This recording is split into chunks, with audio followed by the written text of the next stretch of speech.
something bad to us, we are going to do things to you that have never been done before.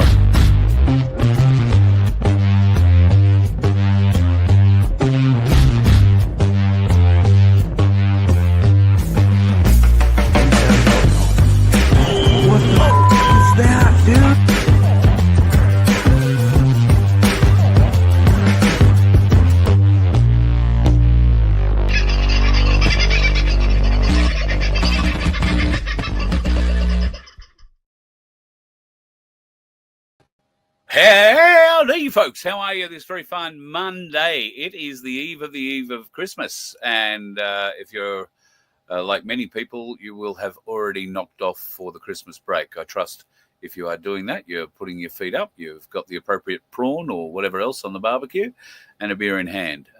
It is that time. And if you are in certainly Queensland at the moment, the southeast corner is very warm. It's been pretty warm all throughout the last few days, and I had a lovely trip to Brisbane today and back. And I wasn't going to take the M1. That's the road between the Gold Coast and Brisbane. I just thought it's probably going to be murder. But as it turned out, pretty good trip all round. And it was a little bit slow in a couple of places, but not stopped, which is always good. And an indication that the dickheads, at least for today, avoided the times I was travelling on the road. Didn't actually see one dickhead doing something dickheadish. You know what I mean. So, yeah, good news on that front. I hope it stays that way over the Christmas break for you and yours. And if you've got people travelling to you, I trust they're going to get to you soon and safely. Just tell them to back off 10 kilometres an hour. You know, I know it sounds like a long way, but when you're only traveling a couple of 100 Ks, it doesn't really matter. And if you are doing big kilometres, and I mean big kilometres, like we're talking 1,000 Ks, that 10 kilometres an hour becomes useful. But only if you don't stop for anything more than fuel. If you pull up for lunch and a bit of a stretch of the legs and all that sort of thing, then you blow all that good time that you've made up, so to speak, on the road. Speeding. So best take the rest, 2 hours, use those driver reviver stops on the side of the road. They are excellent. I've used a number of them while I've been on the road. The people in them are really, really friendly and great atmosphere around there generally too. So very happy atmosphere with people on the road. You also get to pick up a bit of road information from the folks who are working there, because they're usually working both sides of the road. So they communicate between each other, and you find out what roads are doing what down north or south or east or west, depending on the way you're traveling. So at any rate, take that opportunity. Every 2 hours, pull over, take a break. It doesn't have to be a half-hour break. Doesn't have to be a 15-minute break. If you can make it 10, though, that'd be great. Get out, stretch your legs. Just get away from the white line fever and look at something else for a while. Green is a really good colour to help your eyes rest. So go and look at the trees if you're lucky enough to be in an area where there are some, or the grass. And better still, go out and ground yourself while you're doing that too. Take your shoes off, dig your toes into the grass. Just make sure there's nothing living in or near where you plan on putting your bare feet at the time, because it is the time of year where you're likely to find things, you know, unexpectedly crawling around or slithering around, as the case may be. Here's some breaking news, or at least it was earlier this afternoon. I haven't gone in to check details or get independent verification of these breaking news kind of stories. However, they have come through Telegram off what is usually a pretty reliable source, and I've only just seen them a little while ago. As I say, I was out for most of the day in Brisbane, went to Ainsley Bullion. I'll bring you up to speed on that shortly. Nancy Pelosi and her husband are alleged to have used millions from the COVID pandemic grants for personal investments. More coming up on that, I have no doubt, between here and the new year, if there is any truth to it. The Biden administration used $10 million in taxpayer funds to develop transgender animals for research purposes. I'll leave that one roll straight through to the keeper at the moment. Jeffrey Epstein's lawyer, Alan Dershowitz, is being considered for the position of President Trump's special envoy to monitor and combat anti-Semitism.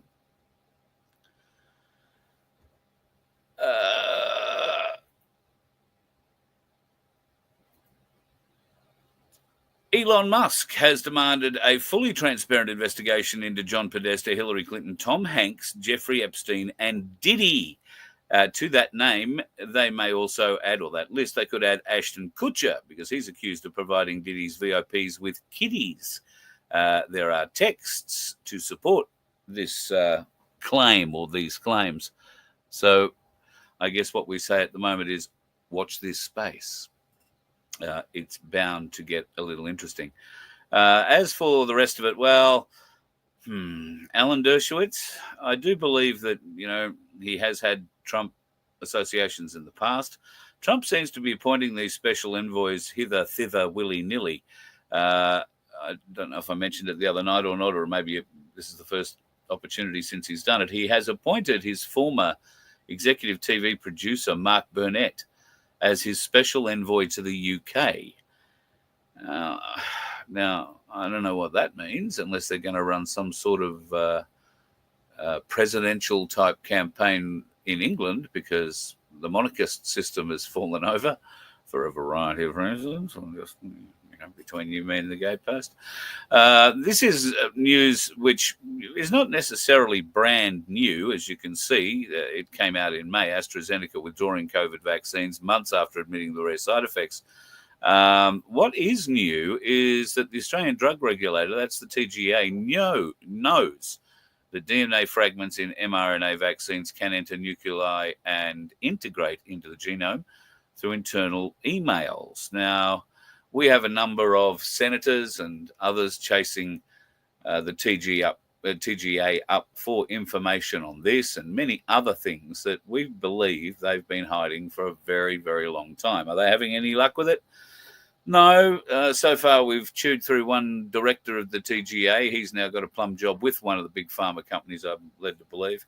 And, what's to stop the rest of it going that way? The levels of corruption are so deep in this organisation and many others associated, but just outside of mainstream government. Mainstream government, of course, is about as corrupt as it gets, in my opinion, of course. So anyway, don't let it be said that the TGA didn't know anything about it, because my wordy lordy me, they certainly did. And if they had half a brain, they would know something about this too. Now, this popped out from Lisa May over the weekend. Just realised that Executive Order 13818, originally signed by President Trump 7 years ago today, that's on the 20th of December, was renewed on the 11th of December 2024. It's a notice to Congress on the continuation of the national emergency with respect to serious human rights abuse and corruption.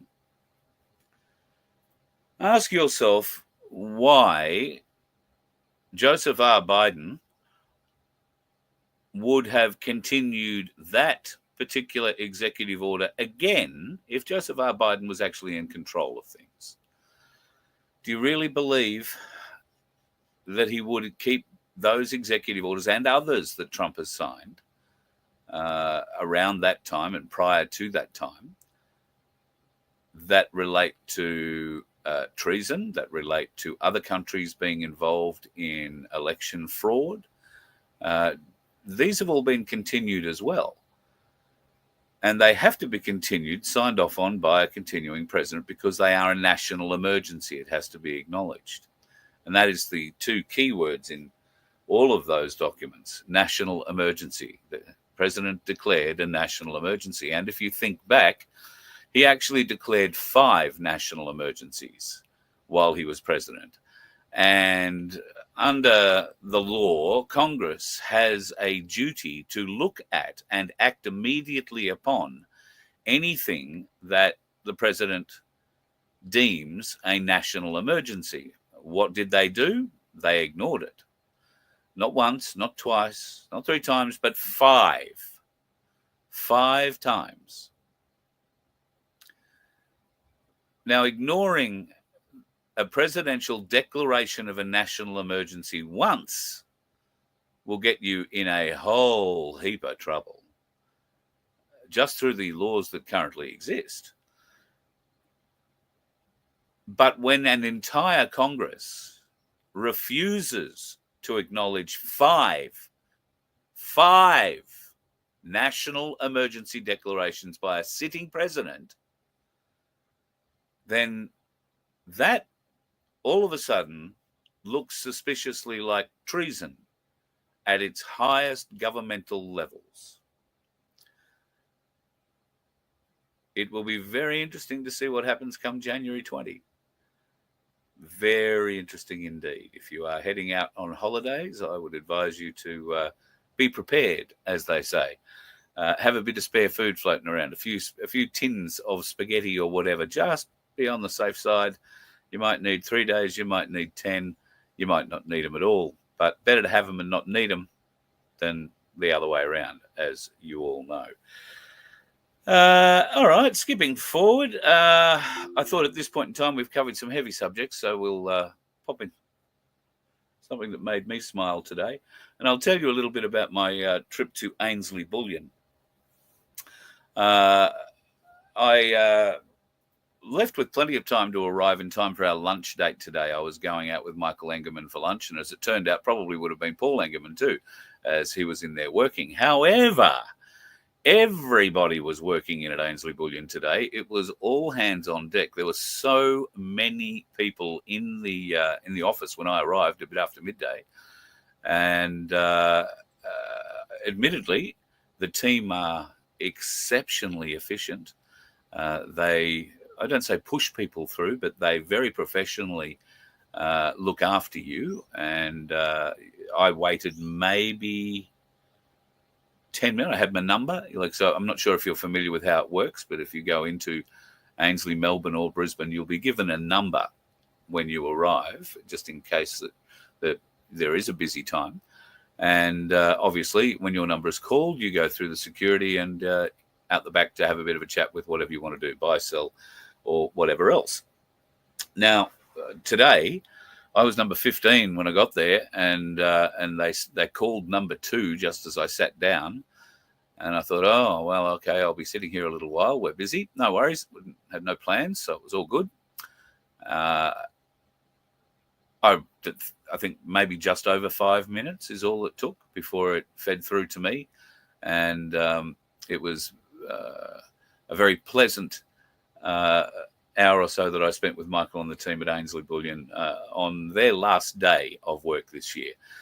And I must say, they let me loose in the kitchen. There was a lot of Christmas goodies. And if you're on my Facebook, you will see that I posted a picture of the view out of the kitchen window and the best tasting rum balls, which I don't know that they had any rum in them, but coconut balls, let's call them. My God, they were magnificent. And then Michael suggested that I have a look at his balls, the ones that he and his wife had made the night beforehand. And I gleefully reached out and took one in my hand. Don't know what they made. Don't know what they put into it. It was so different to any rum ball I've ever had before in my life. It was almost, maybe it was a spicy rum. I did neglect to ask him on the way out. I got sort of waylaid because Pete was in getting himself some Christmas presents. And I hadn't met Pete before, but it was great to catch up with him while he was getting served by one of the other team there at Ainsley today. And Pete, I do have your phone number still in the car. We will catch up. The reason for that is geese. Pete has geese. We have geese here on the property. We have about 8 of them. We had 3 geeselings, ducklings. I don't know, what do you call geeselings?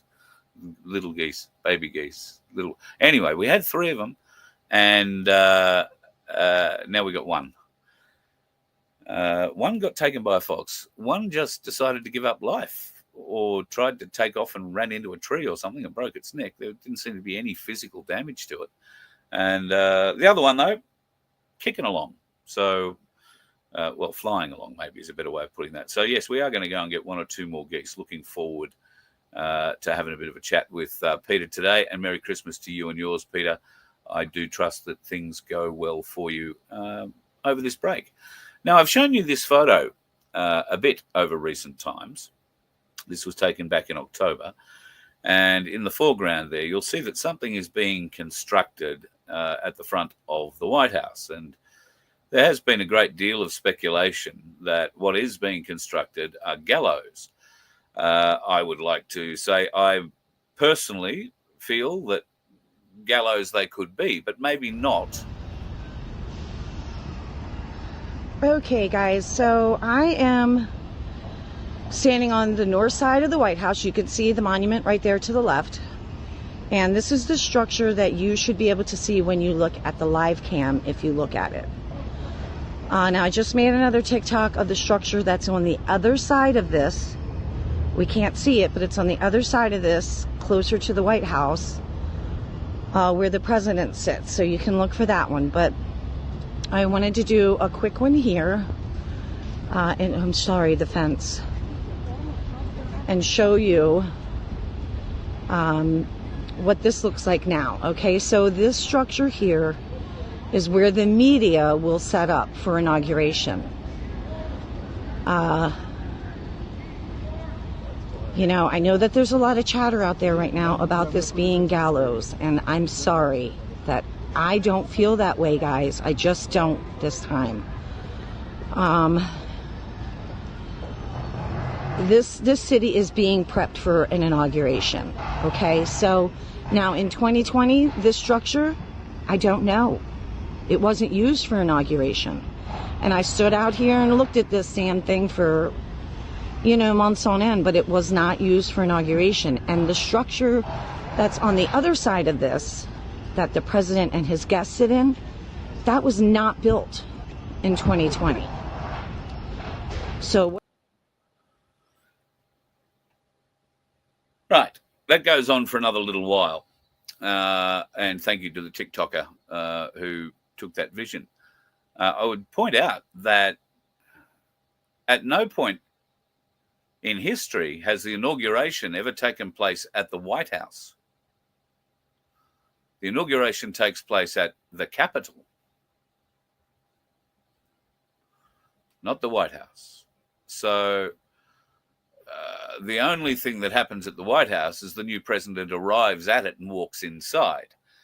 Do you really think they're going to build a press gallery 3 stories high so that they can cover the beast pulling up while the orange beast gets out of it and strolls purposefully and with great determination through the front doors of the White House?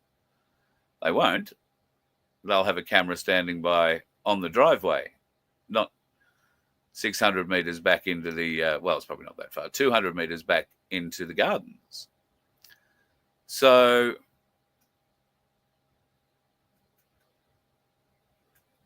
what it does look like is somewhere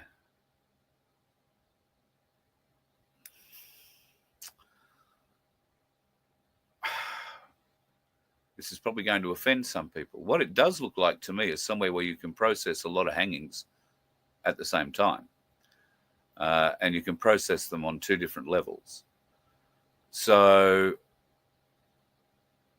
just withdrawing of curtains and whatnot, it's all about getting rid of the bodies and being able to raise the rope back up again. That's really the only thing. If people are going to stand there and be invited to the White House to watch some sort of executions, which is the other reason people are thinking that this sort of structure is being built, then it certainly would be fit for purpose. You would process those coming through, friends, family, last words up the top, walk them down the stairs to the middle level, put the noose on, drop it down. They clean up the body down on the lower level. And there are 3 different bays there as far as I could see. So access to those bays could come from the very top floor. Watch this space. It's the weirdest thing in history. That thing being built, when it's being built, that's the other interesting thing. Although I guess the Americans don't really shut down for Christmas holidays. They have Christmas Day, I think. I suppose they have Boxing Day. But then it's back to work pretty much straight through. And the same said for their government too. It is back at work.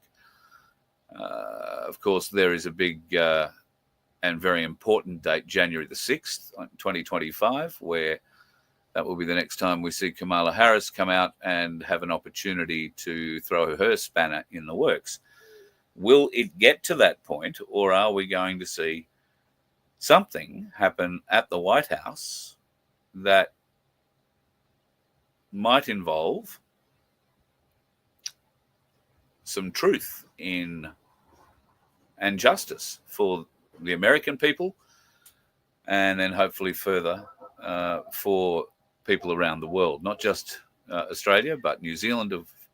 New Zealand are copping it pretty hard at the moment too. On a number of levels, their government has gone mad, introducing all sorts of bills that are taking away freedoms that New Zealanders have enjoyed for their entire existence. And I speak too from the Maori perspective, where any freedoms that they thought they were going to be able to entertain through the Waitangi Agreement are going to be lost to them, unless, of course, they're prepared to rise up. And we know that in New Zealand particularly, they are prepared to rise up. They're not going to be told by government what they can and can't do, even though government has been doing a very fair job at doing it for the last few years, particularly when that horse of a woman, Jacinda Ardern, was in power. She, of course, has come out recently and said from her very safe and expensive new home in the UK, saying she can't ever see herself living back in New Zealand. Well, that's because I suspect there'll be a bit of rope waiting for you. Not soon, but one day. That is the hope. And the rope's going to keep going. Look at what's happening in Europe at the moment. They're approving a new self-replicating RNA for the jab. Now, this self-replicating RNA will spread to unvaccinated people through touch. That is what their plan is. I've also been watching and listening to, with great interest, some Dr. Ardis videos, which have been coming out recently. He's been speaking on Man in America, and one very interesting thing has been identified with a new rabies virus, which the world is going to learn a lot more about soon. Remember, rabies comes from bats. Remember how Australia had 300 samples of different viri, is that how you would say that? 300 samples taken, Hendra virus, Nova virus, some other bloody thing. All to do with bats or flying foxes, as we can call some of them here in Australia.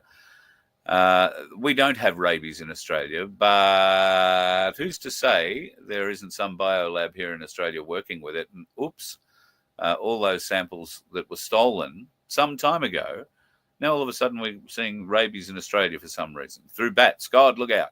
This time of year, particularly on the Gold Coast and many other places in Queensland and the tropical areas, there are millions of bats roosting and leaving for a feed at around this time every night, at around dusk. If you've never been around a roost when they leave, it is unbelievable. It's not, unless you've got a good-sized umbrella or you're covered in a very good raincoat and a good hat, you don't want to be amongst them when they leave, because they all like to have a bit of a piss and a poo when they leave, and you can get covered in it. But if you can get yourself into the forest before they depart, and they're literally in the trees beside you, hanging asleep, you don't want to reach out and touch them. You don't want them on you. But when they leave, it's very interesting. But best to watch from afar, and the ribbons of black that they make in the sky, truly amazing. But what happens if they've got rabies? Well, all of a sudden, the protected species will go to what, I wonder? Will we all be running out with our, well, it'll be slingshots these days, won't it? Only if you can make one from home. That's one. Us zero. Again. The government will do something about it. The government will fix it. Have absolutely no doubt the government will fix it. I mean, you believe that, don't you? The government will fix it. I promise. I promise they will. Talk to you. Good lad. Yeah, go for it. Okay, maybe the government won't fix it. Just saying. Drone strikes have been a thing recently. Have you been watching what's been going on in the Ukraine and Russia? Now, I'm not completely sure which way this swings. I've heard it told that these are Russian drones striking Ukrainian buildings. Да.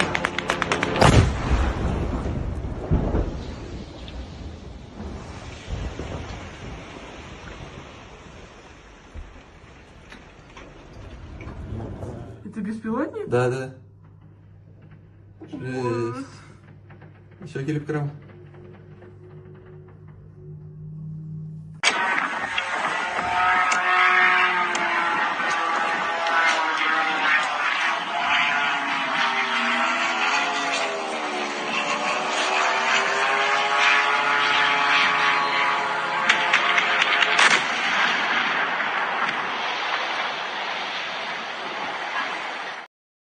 Should say Russian building. I have seen another video where there were other buildings being struck. I've also heard it say that they are Ukrainian drones striking Russian buildings or building. Now, if the Russians were going to be using drones to strike apartment buildings, do you think they'd be using ones like that? Just between you, me, and the gatepost. So if you're hearing stories that that's Russians attacking Ukrainians with their drone technology, I'd be asking serious questions about who provided those drones, because they look a lot like the kind of surveillance drones Australians operate and may well have donated to Ukraine as part of our what must now be over $500 million worth of donations to keep the war going. There is new drone technology around which you probably aren't aware of. In fact, it's pretty spectacular, if I say so myself. It will also account for some pretty interesting aerobatic movements, I think is probably the best way to describe that. What they will be able to do with these kinds of drones will be quite amazing. It's called a single fan thrust vectoring drone.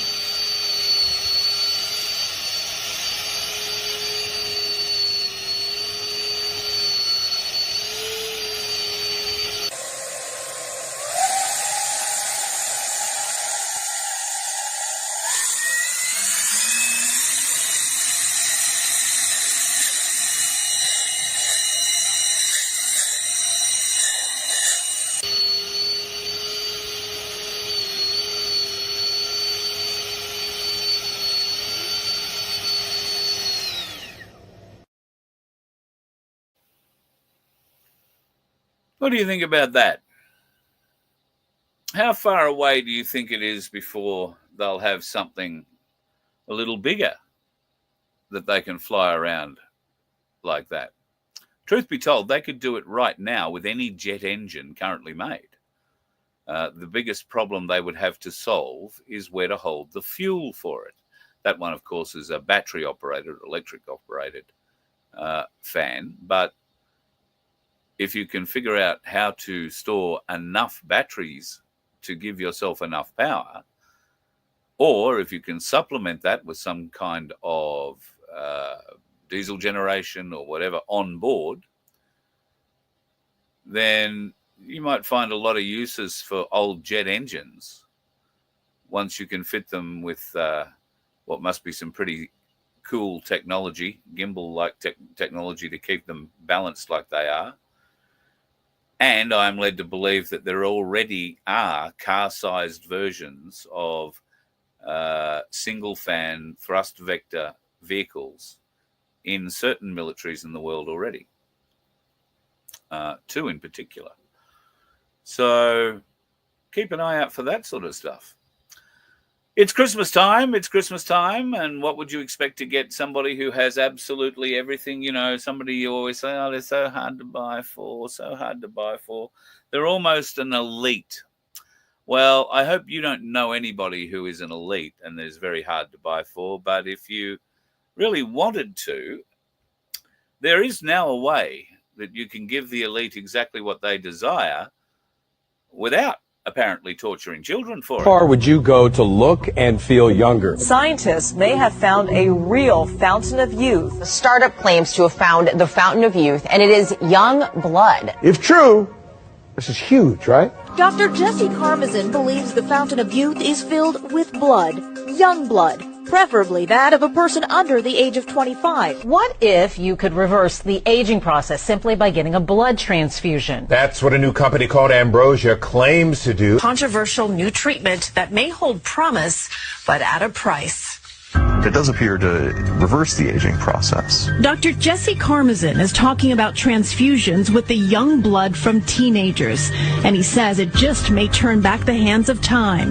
That blood is going to patients over 35 as part of a clinical trial called Ambrosia, where subjects paid $8,000 to get the rich growth factors found in the platelets in blood's plasma. There have not been any published results, but the intriguing concept still found its way into pop culture. It's my transfusion associate. Adrenochrome. Adrenochrome? Looks like adrenochrome. Adrenochrome. Does that mean something? Push in whatever the facialist would like to insert into your pores. But what is it? It is an extraction from a piece of skin that came from a young person far, far away, and they somehow figured out how to extract. It's foreskin from a Korean baby. Much of the film focuses on the organized system within Hollywood for grooming and then abusing children. I can tell you that the #1 problem in Hollywood was and is and always will be pedophilia. Nobody talks about pedophilia. It's the big secret. And it's widespread? Oh, yeah. Oh, yeah. Sadly, extremely widespread. But becoming more and more awake every day. Many people are waking up to it, sadly, some inside their own families, which is both a terrifying thing to wake up to and understand that somebody else in your family has been doing something god-awful to one of your kids, or maybe more than one of your kids. It's then what you do with it. And what you would expect the justice system would help you do with that kind of thing. But at any rate, young blood, I think these guys, if you can make it like that, wonderful, good on you. If you can sell it like that, wonderful, good on you. But I don't think the people who are currently interested in using that product want your style of adrenochrome. I think they need the other style. Because it brings with it a lot of satanic properties as well. So, but interesting to see mainstream media actually talking about it, if not, and you notice they didn't take a position on it being good or bad. So they're throwing it out there for you. This is just one of those stories that gets people talking about it. Then you can see which way community comment will go. Very dangerous thing to do.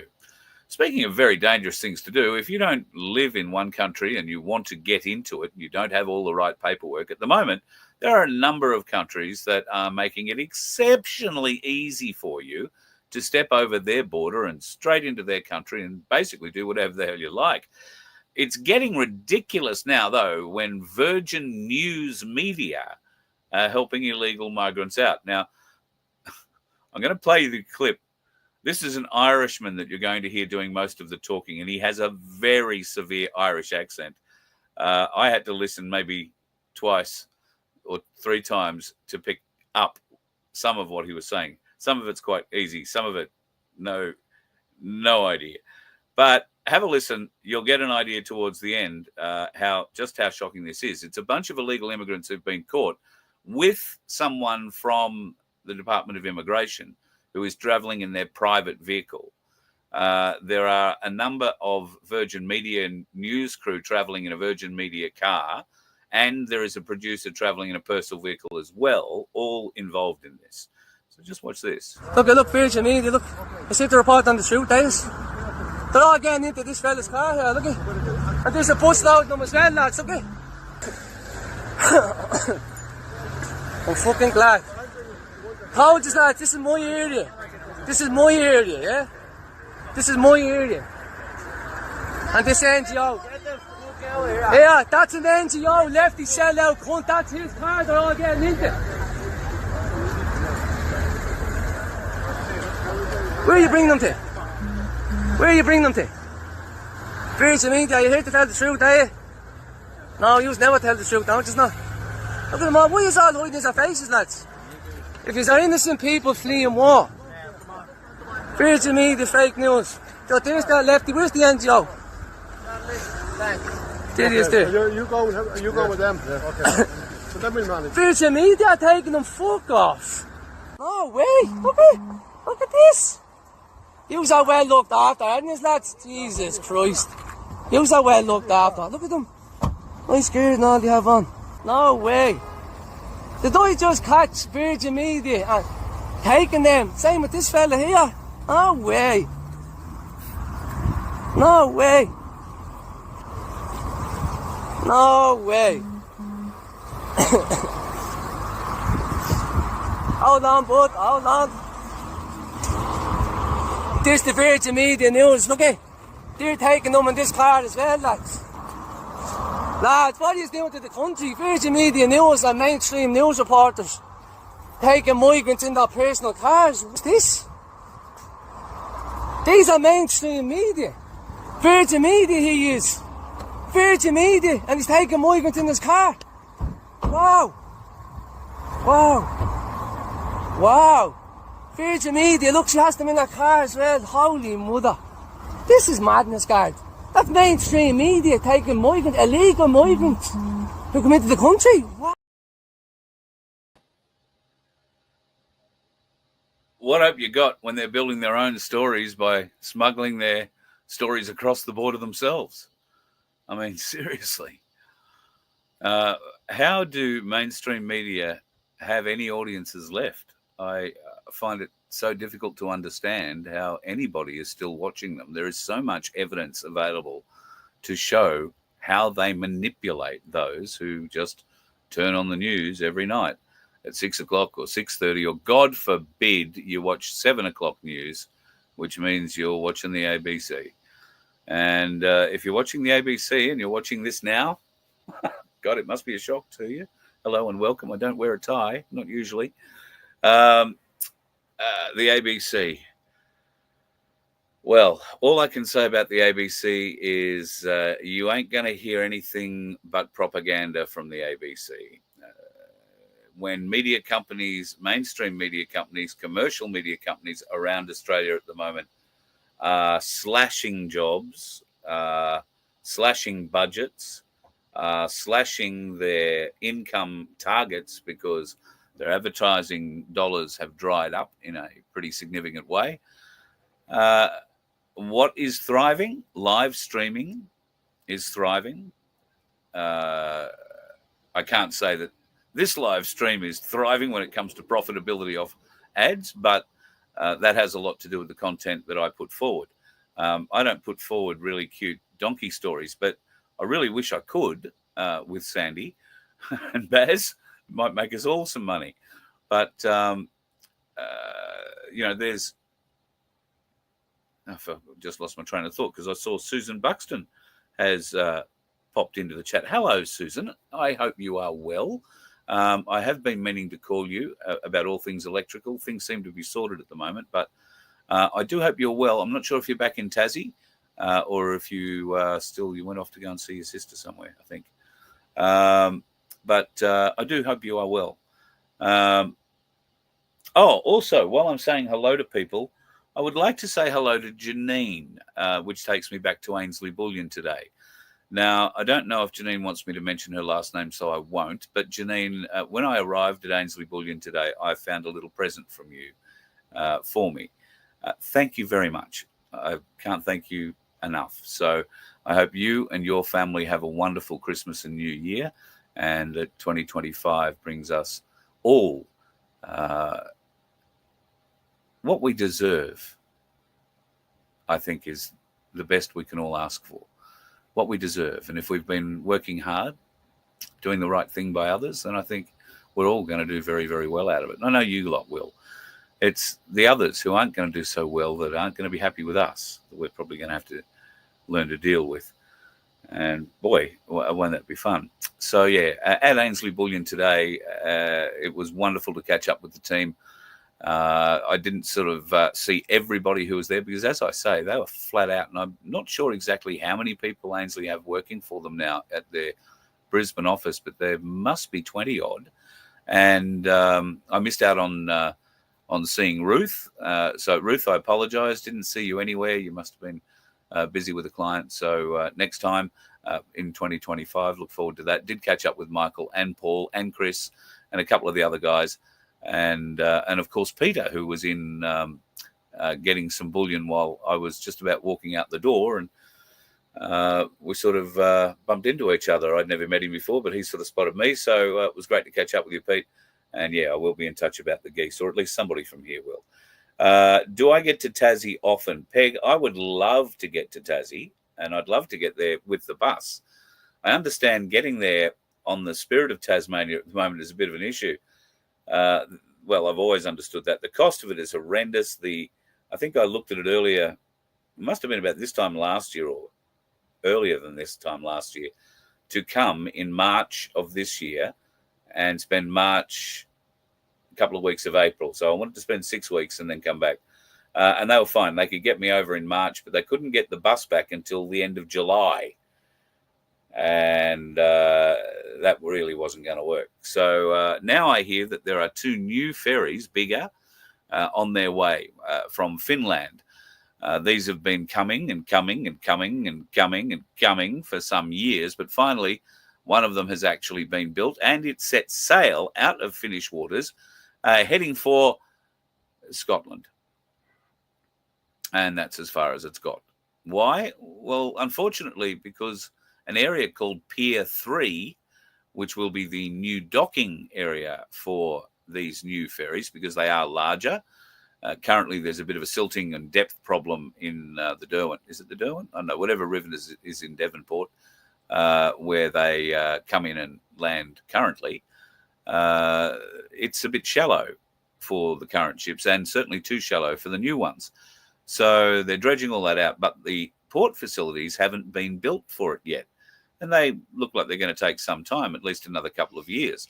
This project has been pushed back and pushed back and pushed back. And now the people of Tasmania get to pay somewhere in the vicinity of at least $200,000. I'm not sure if that's a month or a year or maybe 6 months. It's probably a month.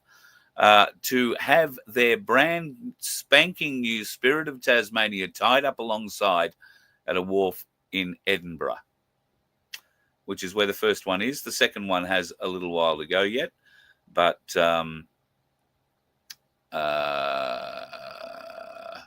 we'll see. Yeah, got a little while to go yet. I'm thinking I want to say it was due in April of next year to come out of dry dock and start floating, sea trials and whatnot. So it should be on its way to Australia before the end of next year at any rate. Where's it going to go? Scotland as well? Because for whatever reason, the successive or whatever current governments in Tasmania have screwed the pooch on this one big time. I mean, seriously, they all must have been out sucking on Tasmanian tiger weed or something, because how could you screw this up? You've been going at it for a long time. The decisions were never too hard. You needed new boats. You got the dockland to build it. You knew where you were going to build it. You're just not building it. So it goes to show that not all the dickheads are on the roads, folks. I guess there's quite a few of them in Parliament. And God love us, there's no shortage of examples of that every other day of the week. One Nation are having a few problems, I must say. The New South Wales One Nation MP quit the party the other day. That was late Friday afternoon. That's on the back of the only Western Australian One Nation MP quitting his place in One Nation last week as well. He quit because of One Nation's acceptance of a fella to run in Western Australia, and he is a Sikh Indian.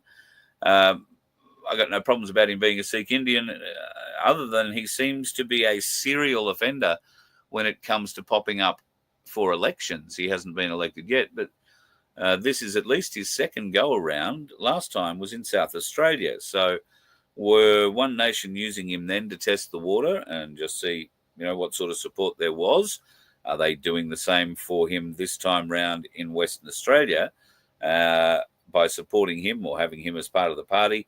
Is this a dip your toe in the water, see how much parochial Indian nationalist kind of support we're going to get? And I would highly commend you, if you live in Western Australia and you're about to see this bloke pop up on how to vote cards, then I'd advise you to go and have a good look at his history and what he stands for. He's all for throwing the doors open to immigration, amongst other things that many Australians may have a different view on. And certainly I would have thought Pauline Hanson's One Nation would have very strident views on. But it seems, everybody needs a Sikh turban these days. It's the new go-to thing to have on your wall, I guess. Either that or it's Justin Trudeau's head, if you're in Canada. He's having all sorts of trouble. Now, Germany has crashed over the weekend. The German Chancellor has had a vote of no confidence put against him. They will be going to the polls in February. Justin Trudeau is facing something very similar with the people of Canada. And it could happen any day that a no confidence vote is followed through and that you'll find Canada will be going into a federal election in the not too distant future. So there you have it.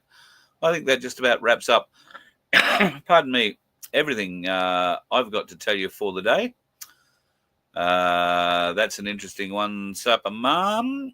Australian politicians have been buying houses and land in New Zealand in big numbers. Well, might be suggested somebody is moving them closer to the cauldron. One could only hope.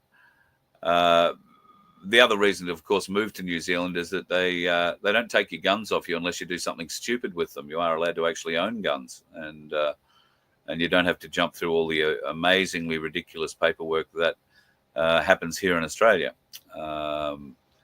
And you're allowed to own quite a large variety of different weaponry as well, which is part of the reason why when certain areas I guess it's coming up years now, 18 months to 2 years ago, there were certain areas of the North Island, like most of it, where the government was not welcome. In fact, there were roadblocks and there were armed people at those roadblocks, making sure that only the people got through, not the government and the corporation. Now, that blockade went on for a long time. In fact, I'm not even sure that it's not still going on. So all power to the New Zealand people. Resist, because there is more hardship coming. And I'm sure the people of Victoria are really the only ones in Australia that are suffering under similar kinds of cabal-type manipulation with their laws. Although the federal government here in Australia is really starting to go mad, and we expect them to push every button they can while they're in panic mode. And in panic mode is exactly what they are. You might also find, like myself, I've got to ring these dickheads tomorrow, that some of the big corporations are starting to charge you twice if you have an auto payment with them.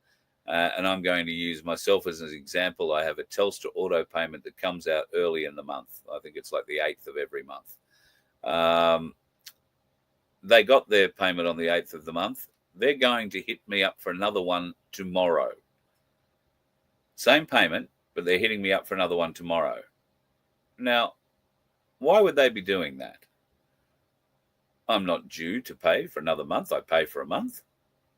So when they do try and hit the account, they'll find there's no money in it. And there's not. So I'll be having a conversation tomorrow with them. That'll be how I'll enjoy my Christmas Eve, by spoiling somebody else's at Telstra. But they'll probably be speaking like this. Not sure they'll be celebrating Christmas. They might just be celebrating cow. All the fun things we do at Christmas, hey, folks? I hope your family are with you now, and if they're not with you now, then I hope they're with you very soon. If you can't be with your family this Christmas, then be with friends. Enjoy your time together. We will have another chat again tomorrow night. Christmas night, I think, I don't know what will happen Christmas night. I might do a little live from a place I might be at if I'm at, but that will only be on the VOF channel. It'll come through the mobile phone. Otherwise, there's potential I might do something Christmas night. I was talking to Guru today, and on he's doing a little series this week. So he's doing Monday, Tuesday, having Wednesday off, doing Thursday, Friday. And we'll be discussing, he's discussing different things every night this week.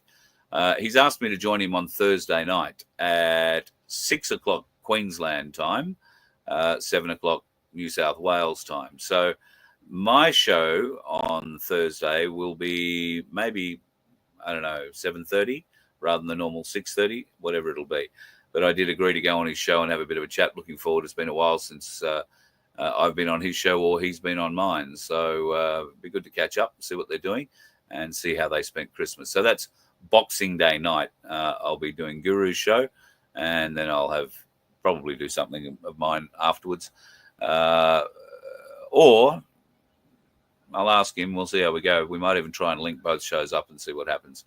Not exactly sure how we'll do that, but it might be possible. So, yeah, that's the plans. Jans, if you're heading out to do your last-minute Christmas shopping tomorrow, not all dickheads are on the roads. At this time of year, there is a shitload of them in the supermarket and big shopping centre car parks. Just beware. Love you all. See ya. You let one ant stand up to us, then they all might stand up. Those puny little ants outnumber us 100 to 1. And if they ever figure that out, there goes our way of life. It's not about food. It's about keeping those ants in line. That's why we're going back. Does anybody else want to stay? Let's ride!